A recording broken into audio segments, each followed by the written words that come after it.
ಶ್ರೀ ಗಣಪತಿ ಶಾರದಾ ಗುರುಭ್ಯೋ ನಮಃ. ಯತ್ರ ಯೋಗೇಶ್ವರ ಕೃಷ್ಣೋ ಯತ್ರ ಪಾರ್ಥೋ ಧನುರ್ಧರಃ ತತ್ರ ಶ್ರೀ ವಿಜಯ ಭೂತಿರ್ಧ್ರುವ ನೀತಿರ್ಮತಿರ್ಮಮ. ಶ್ರೋತೃಗಳಿಗೆ ಶ್ರೀ ಅಳಸಿಂಗರಾಚಾರ್ಯ ವಿರಚಿತ ಶ್ರೀ ವ್ಯಾಸ ಮಹರ್ಷಿ ಪ್ರಣೀತ ಶ್ರೀಮನ್ ಮಹಾಭಾರತದ ಅನುಶಾಸನಿಕ ಪರ್ವದಲ್ಲಿ ವಿವಾಹ ಭೇದಗಳು ಎಂಬ 79ನೆಯ ಅಧ್ಯಾಯಕ್ಕೆ ಸ್ವಾಗತ. ತಿರುಗಿ ಯುಧಿಷ್ಠಿರನು ಭೀಷ್ಮಾಚಾರ್ಯರನ್ನು ಕೇಳುತ್ತಾನೆ, ಪಿತಾಮಹ, ಲೋಕದಲ್ಲಿ ಸಮಸ್ತ ಧರ್ಮಗಳಿಗೂ, ಸಂತಾನಕ್ಕೂ, ಗೃಹಸ್ಥಾಶ್ರಮಕ್ಕೂ, ಅತಿಥಿ ದೇವತಾ ಪಿತೃಪೂಜೆಗಳಿಗೂ ಮುಖ್ಯವಾದ ಆಧಾರವು ಯಾವುದು? ಕನ್ಯೆಯನ್ನು ಎಂಥವರಿಗೆ ಹೇಗೆ ದಾನ ಮಾಡಬೇಕು? ಕನ್ಯಾದಾನವೇ ಎಲ್ಲ ಧರ್ಮಗಳಿಗೂ ಮೇಲೆಂದು ಹೇಳುವರಲ್ಲವೇ ಎಂದನು. ಅದಕ್ಕೆ ಆ ಭೀಷ್ಮನು, ಕನ್ಯೆಯನ್ನು ಕೊಡುವವನು ವರನ ಗುಣ, ಶೀಲ, ವಿದ್ಯೆಗಳನ್ನು, ಕುಲರೂಪಗಳನ್ನು ಚೆನ್ನಾಗಿ ವಿಮರ್ಶಿಸಿ ಅಂತಹ ಗುಣಗಳು ಉಳ್ಳವನಿಗೆ ತನ್ನ ಕನ್ಯೆಯನ್ನು ಧಾರೆ ಎರೆದು ಕೊಡಬೇಕು. ಇದು ಬ್ರಾಹ್ಮಣರಿಗೆ ನಿಯತ ಧರ್ಮವು. ಇದಕ್ಕೆ ಬ್ರಾಹ್ಮಣ ವಿವಾಹವೆಂದು ಹೆಸರು. ವಿವಾಹಕ್ಕೆ ಯೋಗ್ಯನಾದವನನ್ನು ಕರೆದು ಅವನಿಗೆ ಸಮೃದ್ಧವಾದ ಧನವನ್ನು ಕೊಟ್ಟು ಕನ್ಯೆಯನ್ನು ವಿವಾಹ ಮಾಡಿಕೊಡುವುದು ಕ್ಷತ್ರಿಯನ ಪುರಾತನ ಧರ್ಮವು. ಇದನ್ನು ಪ್ರಾಜಾಪತ್ಯ ವಿವಾಹ ಎನ್ನುವರು. ತಂದೆಯು ತನ್ನ ಮಗಳ ವಿವಾಹದಲ್ಲಿ ತಾನು ಪ್ರವರ್ತಿಸದೆ ತನ್ನ ಮಗಳು ತಾನಾಗಿ ಇಷ್ಟಪಟ್ಟ ವರನಿಗೆ ಆ ವರನೂ ಇಷ್ಟಪಟ್ಟಾಗ ಅವರ ವಿವಾಹಕ್ಕೆ ಅವಕಾಶ ಕೊಡುವುದು ಗಾಂಧರ್ವ ವಿವಾಹ ಎನಿಸುವುದು. ಕನ್ಯೆಯ ತಂದೆ ತಾಯಿಗಳಿಗೆ ವಿಶೇಷವಾದ ಧನವನ್ನು ಕೊಟ್ಟು ತೃಪ್ತಿಗೊಳಿಸಿ ಕನ್ಯೆಯನ್ನು ಬೆಲೆಗೆ ತೆಗೆಯುವಂತೆ, ಅಂದರೆ ಕೊಂಡುಕೊಳ್ಳುವಂತೆ ವಿವಾಹ ಮಾಡಿಕೊಳ್ಳುವುದು ಅಸುರ ವಿವಾಹ ಎನಿಸುವುದು. ಕನ್ಯೆಯ ಪಕ್ಷದವರನ್ನು ಹೊಡೆದು ಬಡಿದು ಅವರ ತಲೆಗಳನ್ನು ಕಡಿದು ಒಂದು ಕಡೆಯಲ್ಲಿ ಆ ಬಂಧುಗಳು, ಮತ್ತೊಂದು ಕಡೆಯಲ್ಲಿ ಆ ಕನ್ಯೆಯು ರೋಧಿಸುತ್ತಿರುವಾಗ ಅವಳನ್ನು ಬಲಾತ್ಕಾರದಿಂದ ಅಪಹರಿಸಿಕೊಂಡು ಹೋಗಿ ಅವಳಿಗೆ ಇಷ್ಟವಿಲ್ಲದಿದ್ದರೂ ಬಲಾತ್ಕಾರದಿಂದ ವಿವಾಹ ಮಾಡಿಕೊಳ್ಳುವುದು ರಾಕ್ಷಸ ವಿವಾಹ ಎನಿಸುವುದು.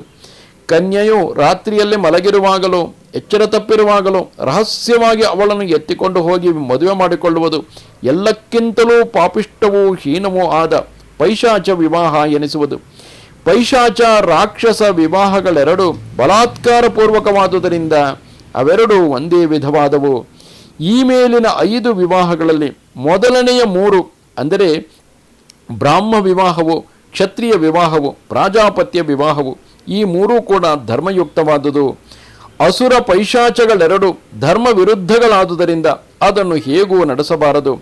ಬ್ರಹ್ಮ, ಕ್ಷತ್ರ, ಗಾಂಧರ್ವಗಳೆಂಬ ಈ 3 ವಿವಾಹಗಳಲ್ಲಿ, ಪ್ರಾಜಾಪತ್ಯವೂ ಸೇರಿದಂತೆ ಈ 3 ವಿವಾಹಗಳಲ್ಲಿ 3 ಕಲೆತ ಹಾಗೆಯೋ ಇಲ್ಲವೇ ಪ್ರತ್ಯೇಕವಾಗಿಯೂ ನಡೆಯಬಹುದು. ಅಂದರೆ ಅವುಗಳಲ್ಲಿ ಅಂದರೆ ಗಾಂಧರ್ವ ವಿವಾಹದಲ್ಲಿರುವಂತೆ ಹುಡುಗ ಹುಡುಗಿ ಇಷ್ಟಪಟ್ಟಿದ್ದು ನಂತರ ಕೂಡ ಬ್ರಹ್ಮ ವಿವಾಹವನ್ನಾಗಲಿ ಅಥವಾ ಕ್ಷಾತ್ರ ಪ್ರಜಾಪತ್ಯ ವಿವಾಹದಂತೆ ಬೇಕಾದಷ್ಟು ಹಣವನ್ನು ಕೊಟ್ಟಾಗಲಿ ವಿವಾಹವನ್ನು ಮಾಡಿ ಕಳುಹಿಸಬಹುದು. ಬ್ರಾಹ್ಮಣನು 3 ವರ್ಣದವರ ಕನ್ಯೆಯರನ್ನು ವಿವಾಹವಾಗಬಹುದು. ಕ್ಷತ್ರಿಯನು ಕ್ಷತ್ರ ವೈಶ್ಯ ಜಾತಿಯ ಕನ್ಯೆಯರನ್ನು ಮದುವೆಯಾಗಬಹುದು. ವೈಶ್ಯನು ಸ್ವಜಾತಿಯಲ್ಲಿ ಮಾತ್ರವೇ ವಿವಾಹ ಮಾಡಿಕೊಳ್ಳಬೇಕು. ಇಂತಹ ಕನ್ಯೆಯರಲ್ಲಿ ಹುಟ್ಟಿದ ಸಂತಾನವು ಕ್ಷೇಮಕರವು. ಉತ್ತಮ ಪಕ್ಷದಲ್ಲಿ ಬ್ರಾಹ್ಮಣನಿಗೆ ಬ್ರಾಹ್ಮಣ ಕನ್ಯೆಯು, ಕ್ಷತ್ರಿಯನಿಗೆ ಕ್ಷತ್ರಿಯ ಕನ್ಯೆಯು ಮೇಲೆನಿಸುವುದು. ಮೇಲಿನ ವರ್ಣದವರು ಕೇವಲ ಭೋಗಕ್ಕಾಗಿ ಮಾತ್ರ ಶೂದ್ರ ಸ್ತ್ರೀಯನ್ನು ಸ್ವೀಕರಿಸಬಹುದೆಂಬುದು ಕೆಲವರ ಅಭಿಪ್ರಾಯವು. ಇನ್ನು ಕೆಲವರು ಹಾಗೆ ಕೂಡದೆಂದು ಹೇಳುವರು. ಅದು ಹೇಗಿದ್ದರೂ ಶೂದ್ರ ಸ್ತ್ರೀಯಲ್ಲಿ ಉಂಟಾಗತಕ್ಕ ಸಂತಾನವು ಸಾಧುಗಳಿಗೆ ಸಮ್ಮತವಲ್ಲ. ಇಲ್ಲಿ ಗಮನಿಸಬೇಕು, ಬ್ರಾಹ್ಮಣನೆಂದರೆ ವೇದಾಧ್ಯಯನ ನಿರತನಾಗಿ ಸದಾಕಾಲವೂ ಕೂಡ ಅಧ್ಯಯನಶೀಲನಾಗಿದ್ದು ಪರೋಪಕಾರಾರ್ಥವಾಗಿಯೇ ಬದುಕುತ್ತಿರುವವನು ಎಂದು ಅರ್ಥ, ಸಮಾಜಕ್ಕಾಗಿಯೇ ಬದುಕುತ್ತಿರುವವನು ಎಂದು ಅರ್ಥ. ಹಾಗೆಯೇ ಕ್ಷತ್ರಿಯನೆಂಬುವನು ಸಮಾಜದ ರಕ್ಷಣೆಗಾಗಿಯೇ ತನ್ನ ಬಾಹುವಿನಲ್ಲಿರುವ ಬಲದಿಂದ ಅಧಿಕಾರವನ್ನು ನಡೆಸಿ ಬದುಕುತ್ತಿರುವವನು ಎಂದು ಅರ್ಥ. ವೈಶ್ಯನೆಂಬುವನು ವಾಣಿಜ್ಯ ಉದ್ದೇಶಗಳಿಂದ ಹಾಗೂ ಪಶುಸಂಗೋಪನೆಯಿಂದ ಧನವನ್ನು ಅರ್ಜಿಸಿ ಸಮಾಜವನ್ನು ರಕ್ಷಿಸುತ್ತಿರುವನು ಎಂಬ ಅರ್ಥದಲ್ಲಿ ಹೇಳಲಾಗುತ್ತಿರುವುದು. ಆ ಜಾತಿಯ ಭಾವವನ್ನು ಇಲ್ಲಿ ಇಟ್ಟುಕೊಳ್ಳುವುದು ಬೇಡ. ಆ ಕಾರಣದಿಂದಾಗಿ ಯಾರು ಬ್ರಾಹ್ಮಣನಾಗಿರುವನೋ ಆತನನ್ನು ಬ್ರಾಹ್ಮಣ ಕನ್ಯೆಯ ಹೊರತು ಬ್ರಾಹ್ಮಣ ಕನ್ಯೆಯು ಹಾಗೂ ಕೆಲವೊಮ್ಮೆ ಕ್ಷತ್ರಿಯ ಕನ್ಯೆಯು ಪೂಜ್ಯ ಭಾವದಿಂದ ನೋಡಬಹುದು ಹಾಗೂ ವೈಶ್ಯ ಕನ್ಯೆಯು ಪೂಜ್ಯ ಭಾವದಿಂದ ನೋಡಬಹುದು. ಆದರೆ ಕ್ಷತ್ರಿಯ ಕನ್ಯೆ, ಕ್ಷತ್ರಿಯನಾದವನನ್ನು ಬ್ರಾಹ್ಮಣ ಸ್ತ್ರೀಯು ಪೂಜ್ಯ ಭಾವದಿಂದ ನೋಡುವ ಸಾಧ್ಯತೆ ಕಡಿಮೆ. ಅದೇ ರೀತಿ ವೈಶ್ಯನನ್ನು ಕ್ಷತ್ರಿಯ ಸ್ತ್ರೀಯು ಹಾಗೂ ಬ್ರಾಹ್ಮಣ ಸ್ತ್ರೀಯು ಕೂಡ ಪೂಜ್ಯ ಭಾವದಿಂದ ನೋಡುವ ಸಾಧ್ಯತೆ ಕಡಿಮೆ. ಆ ಕಾರಣದಿಂದಾಗಿ ಕ್ಷತ್ರಿಯರಿಗೆ ಬ್ರಾಹ್ಮಣ ಕನ್ಯೆಯೊಡನೆ ಹಾಗೂ ವೈಶ್ಯನಿಗೆ ಬ್ರಾಹ್ಮಣ ಹಾಗೂ ಕ್ಷತ್ರಿಯ ಕನ್ಯೆಯೊಡನೆ ವಿವಾಹವನ್ನು ನಿಷಿದ್ಧ. ಇಲ್ಲಿ ನಿಷಿದ್ಧವೆಂದರೆ ಆ ರೀತಿ ವಿವಾಹವಾದಾಗ ಪತ್ನಿ ತಮ್ಮಲ್ಲಿ ಪೂಜ್ಯ ಭಾವವನ್ನು ಹೊಂದಿರದಿದ್ದರೆ ಅವರ ಜೀವನವೇ ನರಕವಾಗುತ್ತದೆ ಎಂದು. ಇನ್ನು ಶೂದ್ರನ ವಿಚಾರದಲ್ಲಿ ಅವರು ಸಮಾಜಕ್ಕೆ ಒಂದು ರೀತಿಯಾದ ಸೇವೆಯನ್ನು ಕೊಡುತ್ತಾ ಸಂಬಳಕ್ಕಾಗಿಯೇ ಬದುಕುತ್ತಿರುವುದರಿಂದ ಆ ಬದುಕು ಎಲ್ಲೆಲ್ಲಿಯೂ ಕೂಡ ಇಂದಿಗೂ ನಾವು ಗಮನಿಸಿದರೆ ಎಲ್ಲೆಲ್ಲಿ ನಾವು ಸಂಬಳಕ್ಕಾಗಿ ದುಡಿಯುತ್ತಿರುತ್ತೇವೆಯೋ ಅಲ್ಲೆಲ್ಲ ನಮ್ಮ ಬದುಕು ಹೀನವಾಗಿರುತ್ತದೆ. ಆ ಕಾರಣದಿಂದಾಗಿ ಸಂಬಳಕ್ಕಾಗಿಯೇ ಬದುಕುತ್ತಿರುವವನು, ಹಣಕ್ಕಾಗಿಯೇ ಯಾರು ಹಣ ಕೊಡುತ್ತಾರೋ ಅವರಿಗೆ ಕೆಲಸ ಮಾಡಿಕೊಡುವವನನ್ನು ಉಳಿದೆಲ್ಲ ಸ್ತ್ರೀಯರು, ಶೂದ್ರ ಸ್ತ್ರೀಯ ಹೊರತಾಗಿ ಉಳಿದೆಲ್ಲ ಸ್ತ್ರೀಯರು ಕೀಳಾಗಿ ಕಾಣಬಹುದು ಎಂಬ ಕಾರಣದಿಂದಾಗಿ ಇಲ್ಲಿ ಹೇಳುತ್ತಿರುವುದು. ಹಾಗೆಯೇ ಅಂತಹ ಮನೆತನದಿಂದ ಬಂದಂತಹ ಹೆಣ್ಣು ಮಗಳನ್ನು ವಿವಾಹ ಮಾಡಿಕೊಂಡರೆ ಆಗ ಆಕೆ ಅಧ್ಯಯನಶೀಲನನ್ನಾಗಲಿ, ಅಂದರೆ ಬ್ರಾಹ್ಮಣನನ್ನಾಗಲಿ, ಕ್ಷತ್ರಿಯನನ್ನಾಗಲಿ, ವೈಶ್ಯನನ್ನಾಗಲಿ ಅರ್ಥ ಮಾಡಿಕೊಳ್ಳಲಾಗದೆ ಹೋಗಬಹುದು ಎಂಬ ಕಾರಣದಿಂದಾಗಿ ಹೀಗೆ ಹೇಳುತ್ತಿರುವುದು. ಶೂದ್ರ ಸ್ತ್ರೀಯಲ್ಲಿ ಸಂತಾನವನ್ನು ಪಡೆದ ಬ್ರಾಹ್ಮಣನಿಗೆ ಪ್ರಾಯಶ್ಚಿತ್ತವು ಶಾಸ್ತ್ರದಲ್ಲಿ ವಿಧಿಸಲ್ಪಟ್ಟಿದೆ. ಸಂತಾನವನ್ನು ಅಪೇಕ್ಷಿಸತಕ್ಕವರು ತಮ್ಮ ಶರೀರವು ಅಸ್ಥಿರವಾದುದರಿಂದ ಬಹಳ ಸಣ್ಣ ವಯಸ್ಸಿನ ಕನ್ಯೆಯನ್ನು ಮದುವೆ ಮಾಡಿಕೊಳ್ಳಲು ಇಷ್ಟಪಡುವುದಿಲ್ಲ. ಆಶ್ರಮ ಧರ್ಮವನ್ನು ಅನುಷ್ಠಿಸಬೇಕೆಂಬ ಅಕ್ಕರೆಯುಳ್ಳವರು, ಶುದ್ಧ ಮನಸ್ಕಳು, ಅನ್ಯ ಗೋತ್ರದಲ್ಲಿ ಬೇರೆ ಗೋತ್ರದಲ್ಲಿ ಹುಟ್ಟಿದವಳು, ಸೋಮಾರಿತನ, ತೂಕಡಿಕೆ ಮುಂತಾದ ದೋಷಗಳು ಇಲ್ಲದವಳು ಆದ ಸಣ್ಣ ವಯಸ್ಸಿನ ಕನ್ಯೆಯನ್ನು ಮದುವೆಯಾಗುವರು. ಅಂದರೆ ತೀರಾ ಸಣ್ಣ ವಯಸ್ಸಿನ ಕನ್ಯೆಯನ್ನು ವಿವಾಹವಾಗಬಾರದು, ಏಕೆಂದರೆ ಶರೀರ ಅಸ್ಥಿರವಾದುದು. ವಯಸ್ಸಾದವನು ಚಿಕ್ಕ ವಯಸ್ಸಿನ ಹುಡುಗಿಯನ್ನು ಮದುವೆ ಮಾಡಿಕೊಂಡರೆ ಆತ ಎಷ್ಟು ಕಾಲ ತಾನೇ ಬದುಕಿರುತ್ತಾನೆ? ಕೆಲವರು ತಮಗೆ ಬೇರೆ ಕನ್ಯೆಯೋ ದೊರೆಯದಿದ್ದಾಗ ಶಾಸ್ತ್ರದಿಂದ ನಿರಾಕರಿಸಲ್ಪಟ್ಟಿದ್ದರೂ ಅಂಗೀಕರಿಸುವರು. 30 ವರ್ಷದ ಪುರುಷನು ಇನ್ನೂ ಸ್ತ್ರೀಯರ ಲಕ್ಷಣಗಳೇನು ಚೆನ್ನಾಗಿ ಹೊರಪಡದ 10 ವಯಸ್ಸಿನ ಕನ್ಯೆಯನ್ನು ವಿವಾಹ ಮಾಡಿಕೊಳ್ಳಬೇಕು. ಇದು ಆಗಿನ ಕಾಲಕ್ಕೆ ಸರಿಹೋಗುವಂತಹದ್ದು, ಈಗಿನ ಕಾಲದಲ್ಲಿ ಒಪ್ಪಿಕೊಳ್ಳುವಂತಹದ್ದೇ ಅಲ್ಲ. 21 ವಯಸ್ಸಿನವನು 7 ವಯಸ್ಸಿನ ಕನ್ಯೆಯನ್ನು ವಿವಾಹ ಮಾಡಿಕೊಳ್ಳಬಹುದು. ಯಾವ ಕನ್ಯೆಗೆ ಸಹೋದರರಾಗಲಿ ತಂದೆಯಾಗಲಿ ಇಲ್ಲವೋ ಅಂಥವಳನ್ನು ಮದುವೆಯಾಗಬಾರದು, ಏಕೆಂದರೆ ಅವಳಿಗೆ ತನ್ನ ಮಗಳೆಂದು ಆಧರಿಸಿ ಒಪ್ಪಿಸತಕ್ಕ ತಂದೆಯಿಲ್ಲ. ಇದರಿಂದಾಗಿ ಅಳಿಯನಾದವನಿಗೆ ಸಮಸ್ಯೆಯಾಗುತ್ತದೆ ಎಂದು. ಒಬ್ಬ ಕನ್ಯೆಯು ಋತುವಾದ ಮೇಲೆ 3 ವರ್ಷ ಕಾಲದವರೆಗೆ ನಿರೀಕ್ಷಿಸಬೇಕು. 4ನೇ ವರ್ಷದಲ್ಲಿ ಅವಳು ತಾನೇ ತನ್ನ ಪತಿಯನ್ನು ಆರಿಸಿಕೊಳ್ಳಬಹುದು. ಅಂಥವಳಲ್ಲಿ ಸಂತತಿಯೂ ಭೋಗವೂ ಹೀನವೆನಿಸುವುದಿಲ್ಲ. ಅದಕ್ಕೆ ವಿರುದ್ಧವಾಗಿ ನಡೆಯತಕ್ಕವಳು ಕುಟುಂಬಕ್ಕೆ ನಿಂದೆಲಾಗುವಳು. ಅಂದರೆ ಬಹಳ ಕಾಲ ವಿವಾಹವಾಗದೆ ಉಳಿದು ನಂತರ ಮದುವೆಯಾದವಳನ್ನು ಆ ಕುಟುಂಬ ಯೋಗ್ಯವಾಗಿ ನಡೆಸಿಕೊಳ್ಳದೇ ಇರಬಹುದು ಎಂದು. ಪುರುಷನು ತನ್ನ ತಾಯಿಗೆ ಸಪಿಂಡೆಯು ಎಂದರೆ ರಕ್ತ ಸಂಬಂಧವುಳ್ಳವಳು, ತಂದೆಗೆ ಸಗೋತ್ರಳು ಅಲ್ಲದ ಹೆಣ್ಣನ್ನೇ ವಿವಾಹ ಮಾಡಿಕೊಳ್ಳಬೇಕು ಎಂಬುದು ವಿಧಿ. ಅಂದರೆ ದಕ್ಷಿಣ ಭಾರತದ ಅನೇಕ ಪ್ರದೇಶಗಳಲ್ಲಿ ತಾಯಿಗೆ ರಕ್ತ ಸಂಬಂಧವುಳ್ಳವರನ್ನು ಕೂಡ ವಿವಾಹವಾಗುವ ಪದ್ಧತಿ ಇದೆ. ಇದು ಶಾಸ್ತ್ರಕ್ಕೆ ವಿರುದ್ಧವಾದ ಪದ್ಧತಿ. ತಂದೆಗಾಗಲಿ ತಂದೆಗೆ ಸಗೋತ್ರರು, ತಾಯಿಗೆ ರಕ್ತ ಸಂಬಂಧವುಳ್ಳವರು ಆದವರನ್ನು ವಿವಾಹ ಮಾಡಿಕೊಳ್ಳುವುದು ಯೋಗ್ಯವಲ್ಲ. ಇದೇ ಧರ್ಮಯುಕ್ತವೆಂಬುದು ಮನುವಾಕ್ಯವು. ಆಗ ತಿರುಗಿ ಯುಧಿಷ್ಠಿರನು ಕೇಳುತ್ತಾನೆ, ಓ ಪಿತಾಮಹ, ಒಬ್ಬನು ಒಂದು ಕನ್ಯೆಗಾಗಿ ಶುಲ್ಕವನ್ನು ಸಲ್ಲಿಸಿರುವನು, ಇನ್ನೊಬ್ಬನು ಅದೇ ಕನ್ಯೆಗಾಗಿ ಶುಲ್ಕವನ್ನು ಕೊಡುವುದಾಗಿ ಹೇಳಿ ಹೋಗಿರುವನು, ಇನ್ನೊಬ್ಬನು ತನಗಿರತಕ್ಕ ಬಲದಿಂದ ತನಗೇ ಕನ್ಯೆಯನ್ನು ಕೊಡಬೇಕೆಂದು ಮಾತಾಡಿ ಹೋಗಿರುವನು, ಇನ್ನೊಬ್ಬನು ಅಧಿಕ ಧನವನ್ನು ಕೊಡುವುದಾಗಿ ಆಶೆ ಹುಟ್ಟಿಸಿ ಹೋಗುವನು, ಕೊನೆಗೆ ಬೇರೊಬ್ಬನು ಆ ಕನ್ಯೆಯ ಕೈ ಹಿಡಿದು ವಿವಾಹ ಮಾಡಿಕೊಳ್ಳುವನು.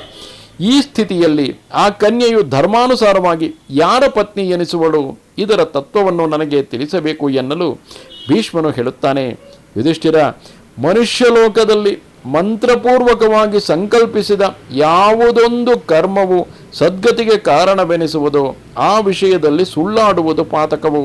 ಹೆಂಡತಿ, ಗಂಡನು, ಋತ್ವಿಕ್ಕು, ಆಚಾರ್ಯನು, ಶಿಷ್ಯನು, ಉಪಾಧ್ಯಾಯನು ಇವರಲ್ಲಿ ಅನ್ಯೋನ್ಯವಾಗಿ ಸುಳ್ಳಾಡಿದವರು ದಂಡನಾರ್ಹರೆಂದು ಕೆಲವರು ಹೇಳುವರು. ಕೆಲವರು ಹಾಗಲ್ಲ ಎನ್ನುವರು. ತನಗೆ ಇಷ್ಟವಿಲ್ಲದ ಯಾವುದನ್ನು ಒಪ್ಪಿಕೊಳ್ಳುವುದು ಅಯುಕ್ತವೆಂದು ಮನುವಾಕ್ಯವು. ಸುಳ್ಳಾಡಿ ಧರ್ಮವನ್ನು ಮರೆಸಿಡುವುದು ಅಪಕೀರ್ತಿಯನ್ನು ಪಾಪವನ್ನು ತರುವುದು.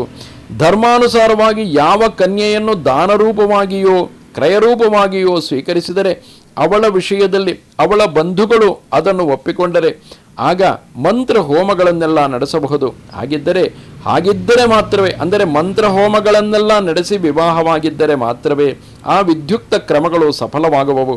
ಹಾಗೆ ಕೊಡಲ್ಪಡದ ಕನ್ಯೆಯ ವಿಷಯದಲ್ಲಿ ಮಂತ್ರ ಹೋಮಾದಿಗಳಿಗೆ ಫಲವಿಲ್ಲ.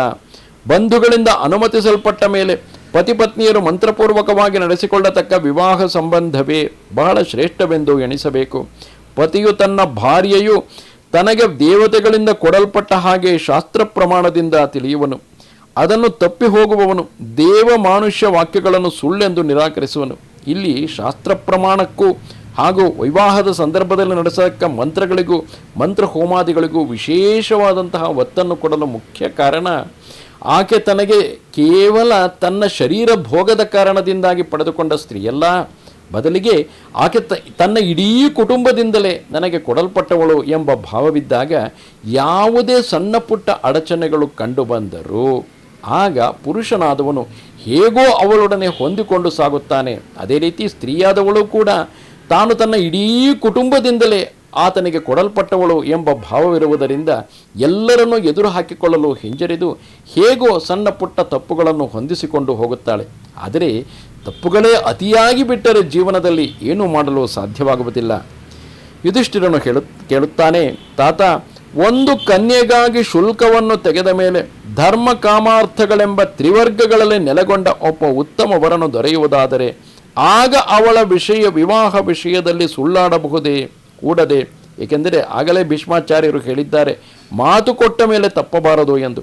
ಈ ಎರಡು ವಿಧದಲ್ಲಿಯೂ ದೋಷಾಸ್ಪದವಾದ ಈ ಕಾರ್ಯದಲ್ಲಿ ಯಾವುದು ಮೇಲು? ಇದು ಎಲ್ಲ ಧರ್ಮಗಳಲ್ಲಿಯೂ ಮುಖ್ಯವಾಗಿ ತಿಳಿಯಬೇಕಾದ ಧರ್ಮವೆಂದು ನನಗೆ ತೋರುವುದು. ಯುಧಿಷ್ಠಿರನು ಕೇಳುತ್ತಿದ್ದಾನೆ, ಧರ್ಮತತ್ವವನ್ನು ತಿಳಿಯಬೇಕೆಂಬ ನನ್ನಂತಹವರಿಗೆ ನೀನು ನೇತ್ರಪ್ರಾಯನಾಗಿರುವೆ, ಆದುದರಿಂದ ಇದನ್ನು ನನಗೆ ತಿಳಿಸಬೇಕು ಎಂದನು. ಅದಕ್ಕೆ ಆ ಭೀಷ್ಮನು, ಕುಮಾರ, ವಿವಾಹ ನಿಶ್ಚಯಕ್ಕೆ ಕನ್ಯಾಶುಲ್ಕವನ್ನೇ ಮುಖ್ಯ ಕಾರಣವೆಂದು ತಿಳಿಯಬಾರದು. ಅದರಿಂದ ಅನೃತ ದೋಷವೂ ಬಾರದು.